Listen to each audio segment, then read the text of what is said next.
is going on, fam friends? Little midday, 10-minute mark, get into a couple topics. Well, really just one. So let's get into it.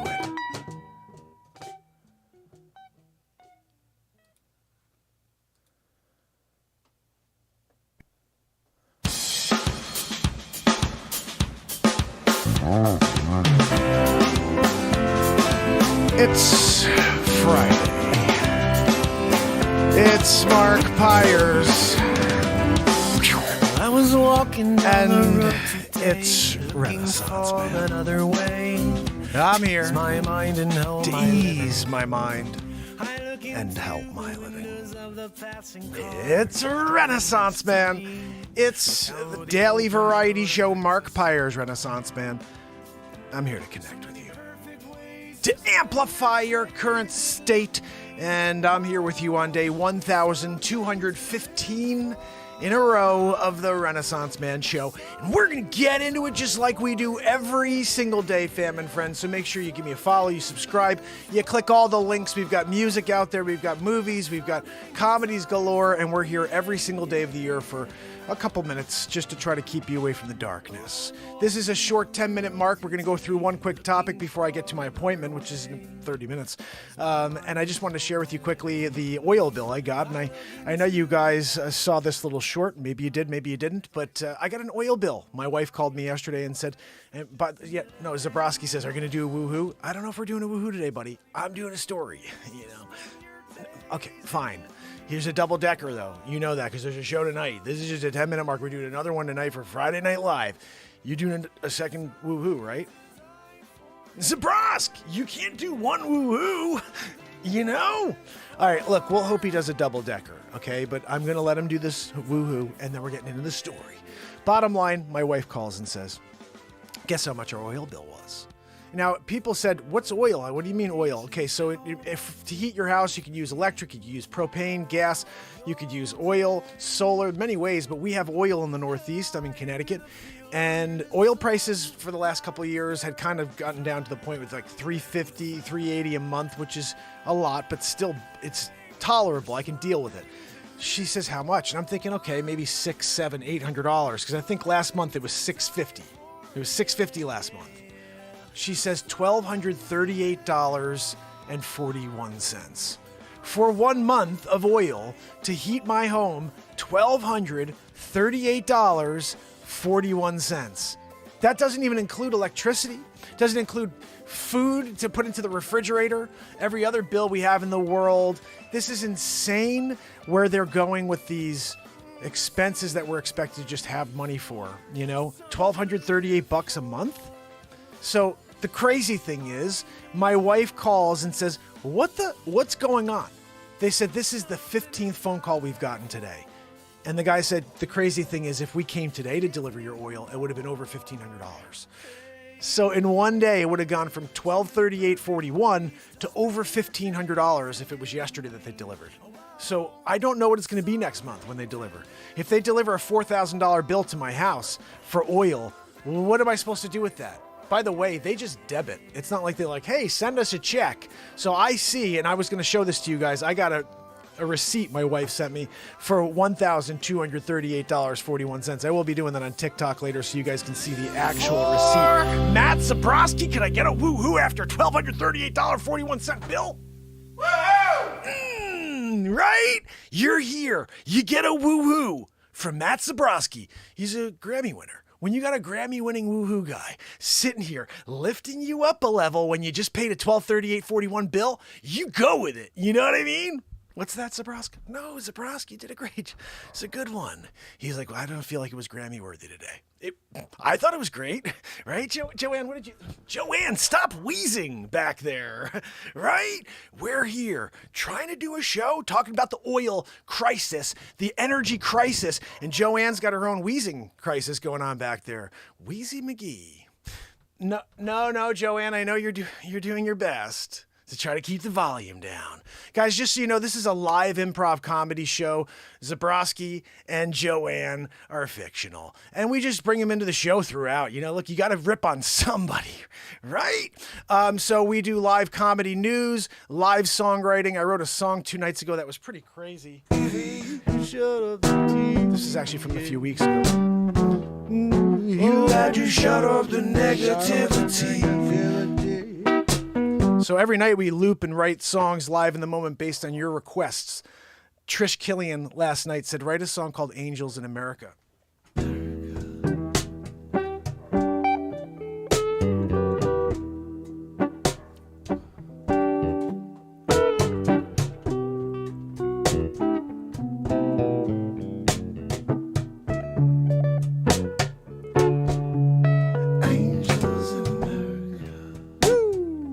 So that'll be coming out. I'll be working on it.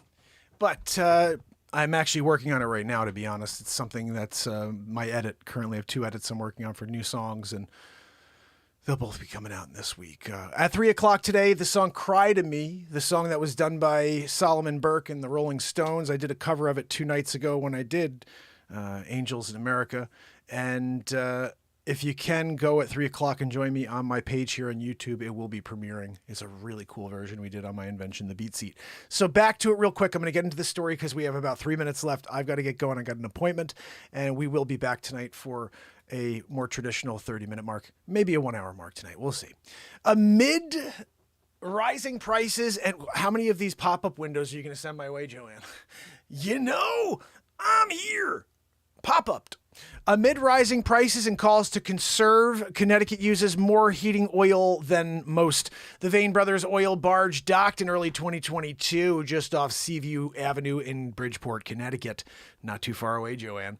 The largest oil depot. Yeah. One of the nation's leaders in heating oil use, experts say Connecticut has plenty of supply on hand. Apparently that doesn't play into the cost, you know, because they're charging us up the friggin' nose. But some energy companies are advising customers to conserve how do you conserve heating oil? You got to keep the freaking pipes from freezing. You know. Person asked a month. Yeah, a month. 1238.41 was what it was last month. And he said, why don't I switch? Well, there is an option of going over to like propane. That's the only thing. We don't have natural gas where I live on my street. So it's propane, and that's basically the only other option. But then you have to convert everything over, which is a crazy process. Anyways, let's get through this quick, guys. Last week, Connecticut retail heating oil prices shot past $5 per gallon on average. According to data from Energy Information Administration officials, prices averaged $3.17 early in October 2021. When many customers were locking in contracts for the season after a prolonged stretch of lower prices during the early phase of the pandemic.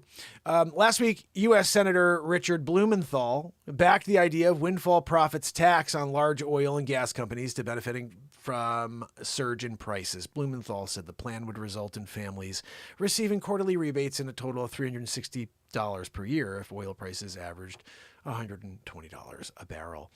Joanne, I don't understand how they could just keep doing this. And we're like, okay, here's $5,000 for this month's oil. They're like, oh, lock in at freaking $6 a gallon. The Connecticut Department of Consumer Protection lists 585 heating oil dealers with active registrations on file with the state, including some based in New York, Massachusetts, and Rhode Island. These companies draw from about 30 terminals in Connecticut, as listed by the Connecticut Energy Marketers Association. Be quiet, dogs. I'm doing it. Got a story. You're ruining the story. Up there doing it. What are we talking about, Max and Maggie? Maggie's back. She's feeling good. Still chewing on things she shouldn't freaking chew on. But she's feeling good. She's back home with us. Another freaking awesome bill that we got last week. The heat of SEMA expressed confidence while oil prices could stay up for a lengthy stretch during the Russia crisis. He does not see a scenario where a squeeze on supplies would surface, given the capacity of big oil to pump additional amounts and store it. Oh, really? Well, then where the freak are the additional amounts stored and at a lower price? There are none. I hear every day from dozens of dealers about the various issues that we are dealing with, and supply isn't one of them, said Chris Erb, the president of SEMA. I can say that certainly, with thousands of trucks go to the terminals in New Haven, Bridgeport, Groton, Rocky Hill, Wethersfield, East Hartford, and have no problem whatsoever getting supplies of any fuel at all. Well, then where the freak is my fuel at a reasonable price, Joanne? Right? Gary Sippin, president of Monroe-based Sippin Energy and SEMA board member, agreed the U.S. supply of oil is not in jeopardy, but said commodities traders are creating havoc with prices as they react to the latest developments in the Russia crisis. So basically, it's the commodities traders that we have to freaking pitchfork, go out with the pitchfork. What are you doing, commodity traders? Destroying our oil reserve pricing. Whatever.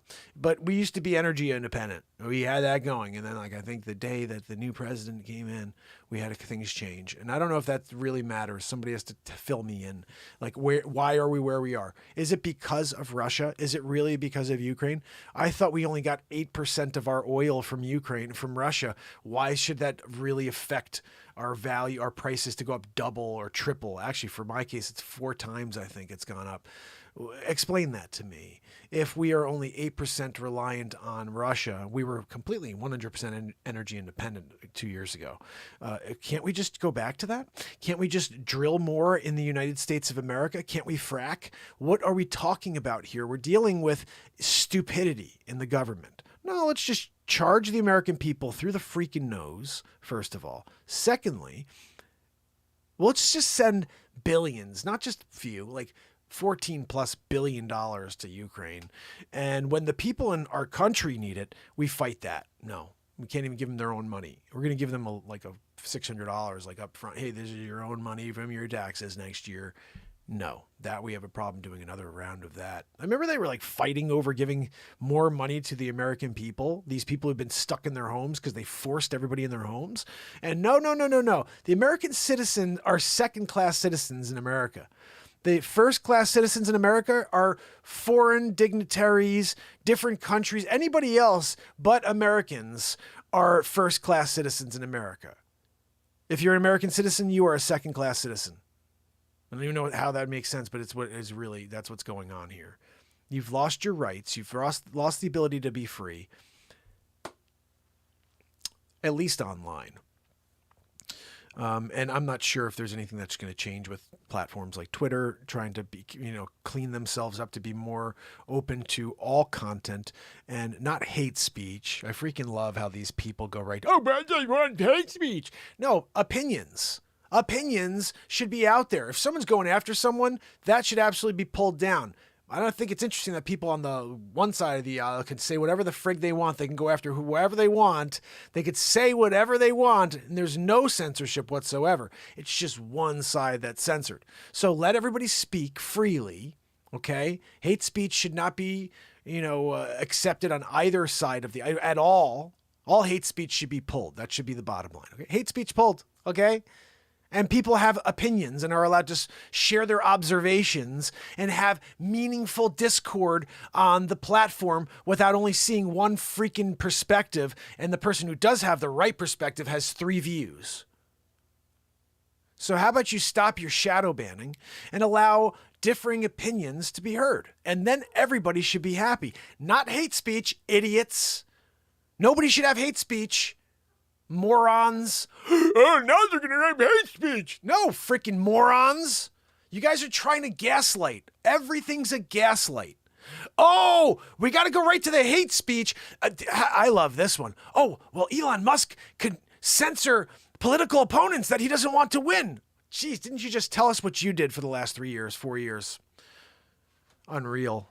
Hunter B. How did that go? Oh, it's all misinformation. It's Russian information. Yeah, is it? It was all true. We all knew it was true. The fake news, National Enquirer, mainstream media gets on board with the agenda of the 4 people that own the entirety. And they're like, oh, okay, that's what we're saying today? We're telling them this? Okay. We as a country of bombed and started wars in countries all over the world. And we're not, war criminals, our president or anybody like who's bombing civilians while they're driving home after a leisurely day, thinking that they're targets and they're not targets. And no, that's not crimes against humanity. It's just Putin who's crimes against humanity. No, he's not a good guy. Believe me, he's not a good guy. But they're playing the same freaking game. It's just throwing freaking stones and mud, slinging it from your side of the aisle, and it's not even aisle. It's so weird how they just, and this is all countries around the world. They paint the picture for the citizens that makes them look amazing and makes everybody else look like crap. And it's just so freaking it pisses me off. I'm like, call everybody for what they are. If we get something wrong, you bomb a couple of cars that you thought were going to be these, targets, these two targets, and they're not, they're families. That's an issue.